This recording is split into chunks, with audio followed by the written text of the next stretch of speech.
will start doing a survey of music history, and we will start with the Middle Ages. As we listen through the ages, you'll hear me talk about the spirit of each age. The Germans had a word for that. They called it Zeitgeist. You'll find that cultures during each era held to certain norms, certain expectations of life that are reflected not only in their music, but in their literature, their art, and their architecture. The era referred to as the Middle Ages ran from 450 to around 1450. Notice I say around. Nobody wakes up in the morning and says, I guess this is the Renaissance. The progression of human thought is gradual. The name Middle Ages is given by historians who considered the era to be of little cultural worth, landing in between the fall of Rome and the remarkable artistic achievements of the Renaissance.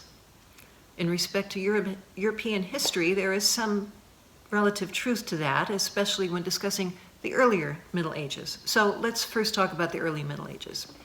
Between the 7th and the 10th centuries, there was the disintegration of the Roman Empire, and Europe broke down into a mosaic of little farms, looked over by feudal lords or by the church. Cities disappeared. Written communications and road systems that were in use during the Roman Empire broke down. People became virtually immobile. The period is sometimes referred to as the Dark Ages, when wars raged.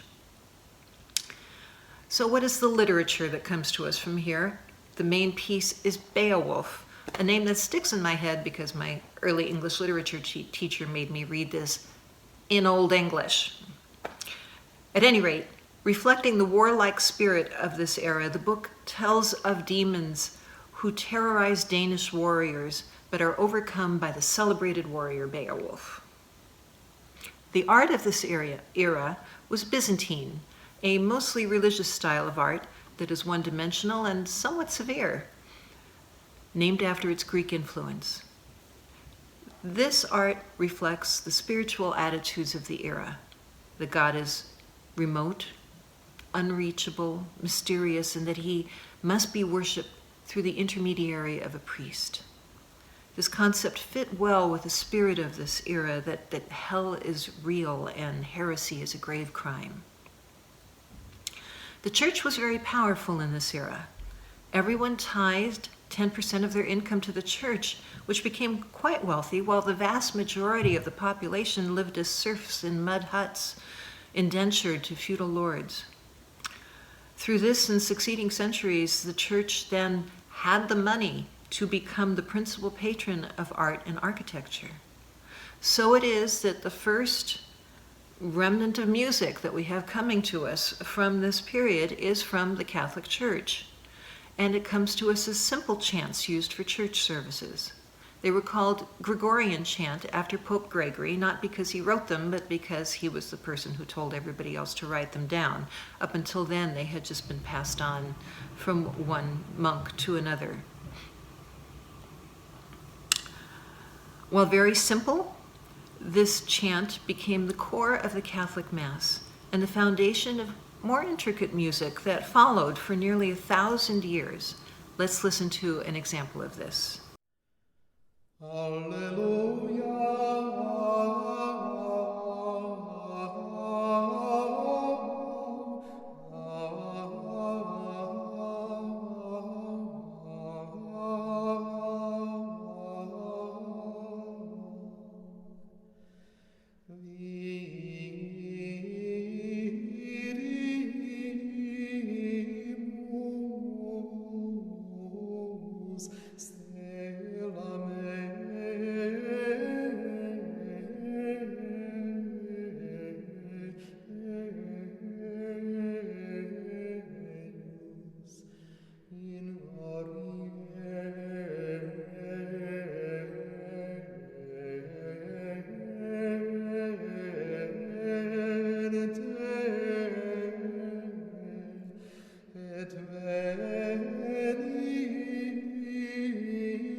So now we'll talk about this chant using vocabulary that you have just learned in your fundamentals section.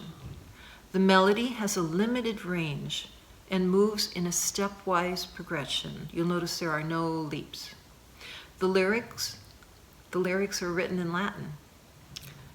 The mode is church modes. The texture is monophonic. And the rhythm is free. It has no sense of beat. Since this music had a limited range and no rhythm, notating it was not as complex as what we need for today's music notation. Here is a sample of the notation used at that time. Scribes developed the first system of music notation to record this on manuscript using just 4 lines and placing note heads on them called neumes, simply differentiating if the music lines ascended or descended.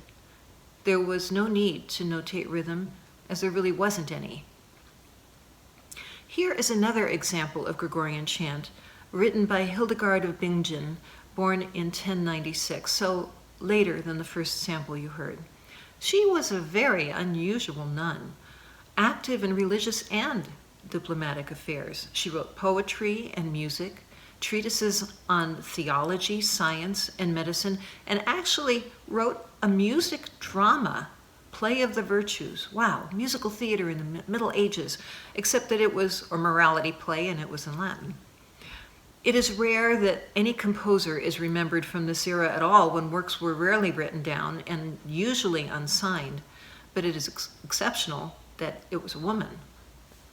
Here is Os Exores, composed for the nuns in Hildegard's convent. You'll notice that in this later Gregorian chant, the melody moves more. There are more notes to each syllable of the chant.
While other more elaborate forms of church music evolved in later centuries, Gregorian chant actually was the official music of the church for 1,000 years and was used in the Mass until the 1960s, when the Vatican Council allowed churches to sing hymns in contemporary styles and in their own languages.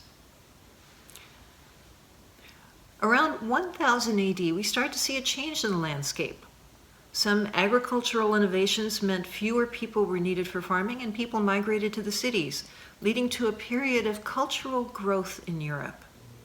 By 1300, there were some 15 cities in Europe that had a population of more than 50,000. Some historians differentiate this later portion of the Middle Ages from earlier centuries by calling it the medieval era. The redevelopment of these cities saw the creation of cathedrals as notable artistic achievements. The earliest cathedrals were in the Romanesque style, solid and substantial. They have rounded masonry arches and barrel vaults supporting the roof, thick stone walls, and very few windows. These later centuries from 1000 to 1400 AD were marked by some major events. There was the 100 Years' War, which was actually 116 years, that raged between France and England over their competing rights to run France after their king died without an heir. Europe was hit with a catastrophic plague known as the Black Death that wiped out about a fourth of the population. And the feudal system and the hold of the Catholic Church was weakening. Yet during these years, universities were established in major cities and a new style of architecture was developed, Gothic architecture. I'm grateful to have been to Europe a few times, and while there I became an insufferable church hopper. Gothic churches are mystical and spellbinding, with huge stained glass windows, pointed vaults and arches, spires and flying buttresses. In contrast to the heavier Romanesque architecture, Gothic architecture seems to be almost weightless. Around this time, music started to become more complex. After centuries of singing monophonic Gregorian chant, some adventurous monks decided to break into harmony. Nothing too daring, just running a second line parallel to the melody, but a fourth or fifth away. After a while, the second line became independent of the first, creating the first version of polyphony called organum. Remember that polyphony is determined by two or more lines of equal importance played at the same time. So the original Gregorian chant was often sung in long, low notes, at some point becoming almost undistinguishable, while the additional line moved more quickly above it. In the mid-1300s, French composer Guillaume de Machaut created the first complete polyphonic setting of the Mass using four-part harmony. Machaut spent his life in the service of various royal families and often presented beautifully decorated copies of his music to nobility. Because of this, he became one of the few musicians to actually be credited with his work. The Catholic Mass Ordinary has 5 sections: the Kyrie, the Gloria, the Credo, the Sanctus, and the Agnus Dei.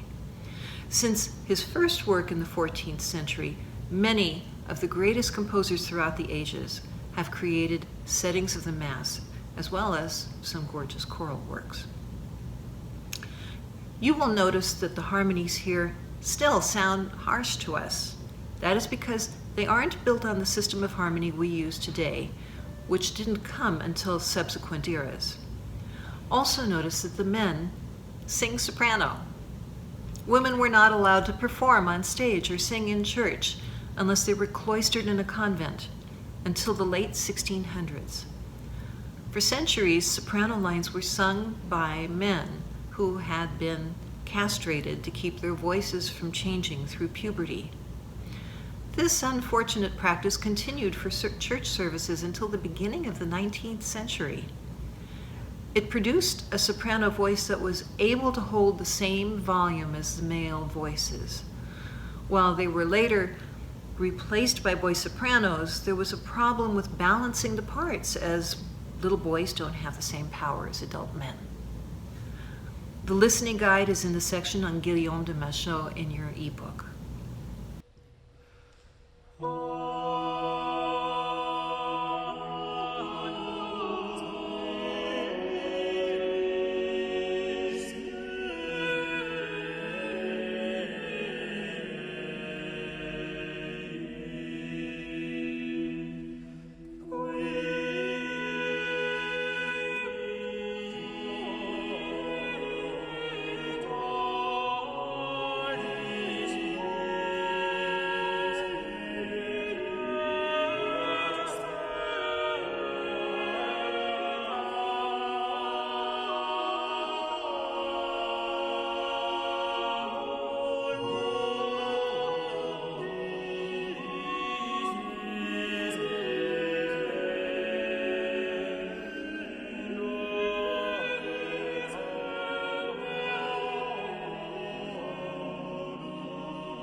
While most of the music in the Middle Ages was sacred, we do have evidence of some non-sacred, or what is called secular, music from this era, often performed by traveling noblemen named troubadours, or in France, trouvères.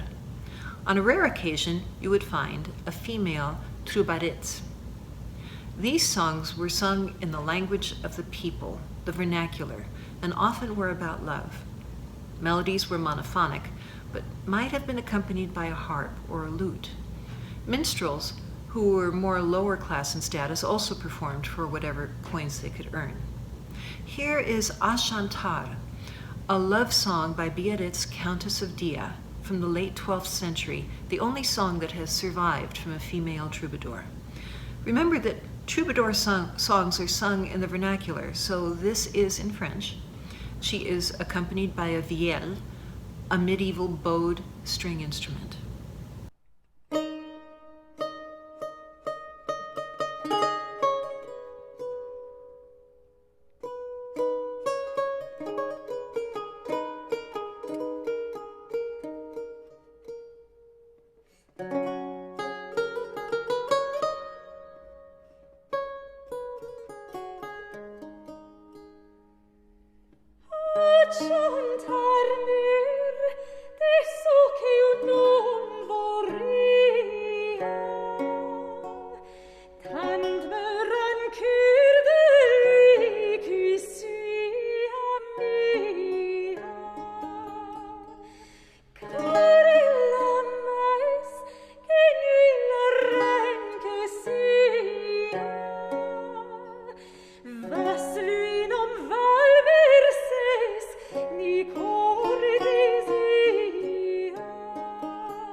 Machaut also wrote secular music. Here he sings of his lost love in what is translated as "Since I Am Forgotten by You," written in 1363. Two lower lines accompany him. In this recording, they are voices that sing without text, but they could have been performed by instruments.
This estampille gives you the sound of instruments from this era played on a rebec, a pipe, and a psaltery.